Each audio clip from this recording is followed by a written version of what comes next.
Na mtazamaji wangu, kwa kweli uongozi wake Rais Mama Samia Suluhu Hassan umeweza kuhofia hatua ambayo imeweza kuchukuliwa na chama Chadema. Mtazamaji wangu, hivi sasa chama Chadema kimeweza kutoa ripoti na kueleza jinsi gani ambavyo uongozi uliokuwa madarakani wakati wa vijana Gen Z wakipigwa risasi, huku idadi kubwa ya vijana hao Gen Z wakiaga dunia, wengine wakisalia kuwa na majeraha hadi leo hii. Baadhi ya watu walioweza kuhusika ni wale wapo madarakani waliokuwa na nia ya kujitafutia nafasi katika serikali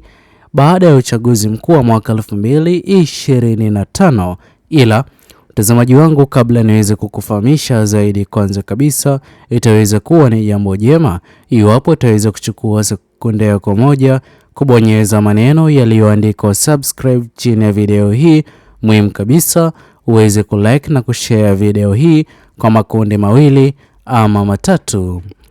Naam, mtazamaji wangu, leo hii tarehe 8 mwezi wa 4 mwaka 2026, uongozi ulioko madarakani umeweza kulazimika kutafuta baadhi ya watu ambao wataweza kupinga ripoti iliyoweza kutolewa na chama Chadema kuhusiana na kipi kiliweza kujiri katika uchaguzi na wakati wa maandamano ya amani ya vijana Gen Z, jambo ambalo limeweza kuweka hofu kubwa kwa uongozi wake Rais Mama Samia Suluhu Hassan kujipata pabaya kutokana na uchunguzi unaozidi kufanywa dhidi ya wale wote walioweza kuhusika kwa kuchangia kwa aina yoyote ile na kusababisha majeraha na vifo kwa waandamanaji waliokuwa wakiandamana mapema tarehe 28, 29 hadi mapema tarehe 3 mwezi wa 9 mwaka 2020, mwezi wa Novemba mwaka 2025. Naam, mtazamaji wangu, hii hapa inaendelea kuonyesha kwa mara nyingine ni kwa nini uongozi ulioko madarakani ungependa kuzima chama Chadema kisiasa, tofauti kabisa na jinsi ambavyo chama Chadema kinaendelea kupendwa na idadi kubwa ya wananchi wa Tanzania. Mtazamaji wangu, kwanza kabisa ningependa ufahamu kwamba chama pinzani pekee ambacho kinaweza kusaidia wananchi wa Tanzania ni chama Chadema na sio vyama vingine vilivyoko hivi sasa kama vyama pinzani nchini Tanzania. Ningependa ufahamu kwamba katika kinyang'anyiro cha urais, Rais Mama Samia Suluhu Hassan nafasi ile ya ugombea wa urais aliweza kuwa yeye pamoja na baadhi ya viongozi waliokuwa wameweza kununuliwa kutoka katika vyama vingine ili waweze kuonyesha ya kwamba Rais Mama Samia Suluhu Hassan katika kinyang'anyiro hicho cha urais hakuweza kuwa bila mpinzani na ushindi aliweza kuupata moja kwa moja. Sote tunafahamu kwamba mpinzani mkuu aliyekuwa akitarajiwa kupinzana naye Rais Mama Samia Suluhu Hassan si mwingine bali ni Mheshimiwa Tundu Lissu, ila kutokana na Mheshimiwa Tundu Lissu kupelekwa gerezani hivi sasa kukabidhiwa na mashtaka ya kesi ya uhaini, ikibainika ni njama na mbinu ya kumzuia Mheshimiwa Tundu Lissu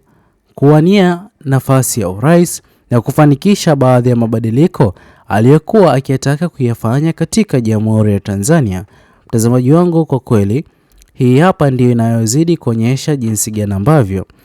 wagombea wote wale wa urais waliokuwa wakipinzana na Rais Mama Samia Suluhu Hassan waliweza kuwa ni wagombea ambao waliweza kununuliwa ili kuonyesha uchaguzi haukuweza kuwa na upinzani, ila katika nafasi ya kupinga na ukosoaji ambapo waliofeli kufanikisha azma ama kupata kiti cha urais moja kwa moja waliweza kuwa kitarajiwa kufanya upinzani wa kupinga chama cha CCM ambacho ndicho chama tawala. Mtazamaji wangu, hilo linazidi kushuhudia kutoonekana, ikionyesha wazi jinsi gani ambavyo viongozi hawa wanaozidi kutegemewa waliweza kuwa ni viongozi walioweza kununuliwa na kutokuwa hata na ajenda ya kusaidia wananchi wa chini nchini Tanzania, bali waweze kujisaidia wao binafsi na maslahi yao na sio wananchi wa Tanzania. Hivyo basi Kwa kuwa chama Chadema kimeweza kuwajibika hivi sasa, kwa kweli kuna wakati mgumu kwa viongozi wa chama tawala cha CCM, kwani hatua inayozidi kupangwa na chama Chadema wapo tayari kufanya bidii zote ili kuonyesha dunia yale yote mabaya na maovu yaliyoweza kutekelezwa na viongozi wakuu walioko madarakani hivi sasa, wakiamini kwamba Watanzania wameweza kusahau yote yaliyoweza kuwakuta katika zoezi la uchaguzi mkuu, ili hali idadi kubwa ya wananchi wa Tanzania waliweza kuwa na ajenda ya kuomba reforms ziweze kufanyika na pia marekebisho kadha wa kadha, hasa katika katiba yaweze kuonekana ama yaweze kufanyika, jambo ambalo liliweza kusababisha idadi kubwa ya vijana Gen Z waliokuwa wakiandamana kupoteza maisha katika hali ya kusikitisha baada ya idadi yao kubwa kupigwa risasi na kuaga dunia. Mtazamaji wangu, hii hapa inaonyesha jinsi gani ambavyo kweli viongozi walioko madarakani wanaamini kila kitu kipo sawa, ila ground mambo ni tofauti kabisa na wanavyozidi kudhania, ikiendelea kuwaweka katika kipindi kigumu. Je, ni kipi hivi sasa waweze kukifanyia marekebisho ili hata kidogo wananchi wa Tanzania waweze kupata angalau imani na uongozi huo? Sote tunafahamu kwamba kile ambacho chama Chadema kimeweza kuanzisha ama kimeweza kukifanya itakuwa ni hatua ambayo ya kuwapa nguvu idadi kubwa ya wananchi wa Tanzania kwa mara nyingine, na hata kuonyesha ushirikiano wa kila aina, hasa kwa familia zilizoweza kupoteza wapendwa wao katika maandamano yaliyoweza kupita, na wale wote walioweza kusalia kuwa na majeraha kutokana na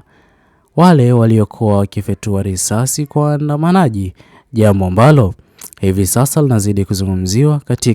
katika mitandao ya kijamii. Je, uongozi ulioko madarakani utaweza kutumia mbinu gani kurejesha imani ya idadi kubwa ya wananchi wa Tanzania ambayo wameweza kuipoteza kutokana na yale mabaya yote yaliyoweza kufanywa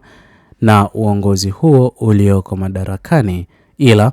mtazamaji wangu, ikumbuke kwamba chama Chadema kinazidi kuchukua hatua hizi sio kwa manufaa yao binafsi, bali kwa ajili ya kuonyesha idadi kubwa ya wananchi wa Tanzania wanaozidi kutegemea chama hichi kuleta mabadiliko na kuweka maslahi ya wananchi wa Tanzania mbele. Bado kwa kweli chama hiki kina uwezo huo, ijapokuwa mwenyekiti mkuu ambaye ni Mheshimiwa Tundu Lissu ameweza kuzuiwa gerezani. Mtazamaji wangu, usisahau kutoachia maoni yako katika uwanja wa comment section. Muhimu kabisa uweze kusubscribe, like, comment na kushare video hii kwa makundi mawili ama matatu. Bye bye until the next video.